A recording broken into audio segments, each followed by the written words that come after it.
So my name is Zach Supalla. My background is in business. I was a consultant and was tired of it, so I decided to start tinkering, working on projects, and getting into entrepreneurship. Started a company called Spark. We were making internet-connected things, and we realized that making something connected to the internet was really hard. And a lot of people were struggling with the same problem. So we thought, well, why don't we make a toolkit to make it easier to build internet-connected things. And so we made this product. It's called the Spark Core. It's a small development kit for internet-connected hardware, and it's $39 with an integrated Wi-Fi module, and it's really, really easy to develop your own hardware-connected product.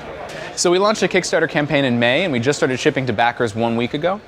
And we decided to come to and sponsor RobotsConf because we wanted to work with software developers who wanted to get into hardware and give them all Spark Cores and see what they did. So it's been a really great opportunity for us to test in a big room full of people who are doing all sorts of cool things. We've been developing features for them, fixing bugs, and just really great timing for us because right now thousands of Spark Cores are all around the world, going to 61 different countries in all 50 states. I mean, up until today, we've never had more than 10 Spark Cores running at the same time.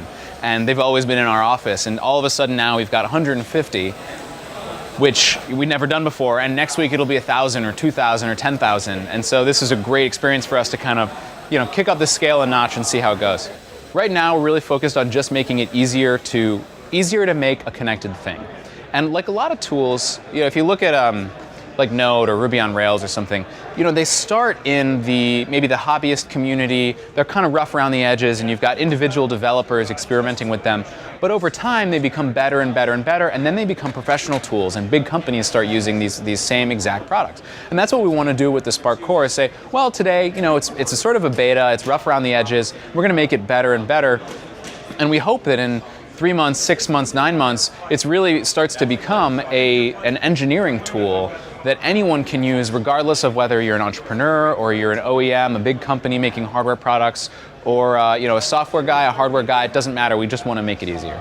You have to start just by doing it. My background's in business. I'm not a software developer, but our first prototypes, I built them myself. And I taught myself what I needed to know because there's so much great content on YouTube, and you can basically learn whatever you want to learn, right? So, just go for it, start building something, and start small. You don't have to start by trying to take over the world. If you start with something that, your sort of first step and something you can put together in a week and then make it better and better and better, pretty soon you're going to have something valuable that you can really make a business out of and hopefully make your livelihood out of.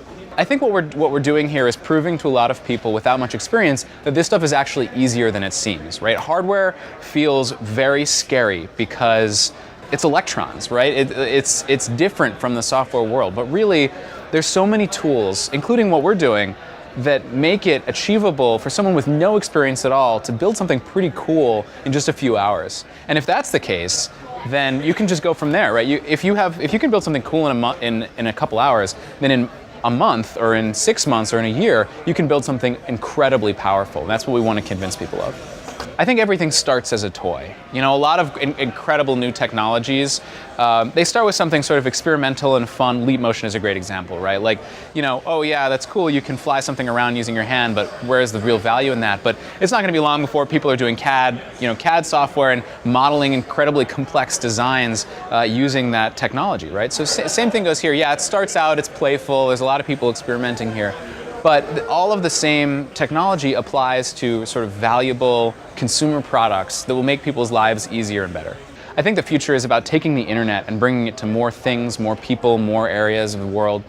And I hope that through technologies like ours and through the things that RobotsConf and all the folks here are doing, that more people will have access to the internet, not just from their computer screens or from their mobile phones, but from all of the little things around them.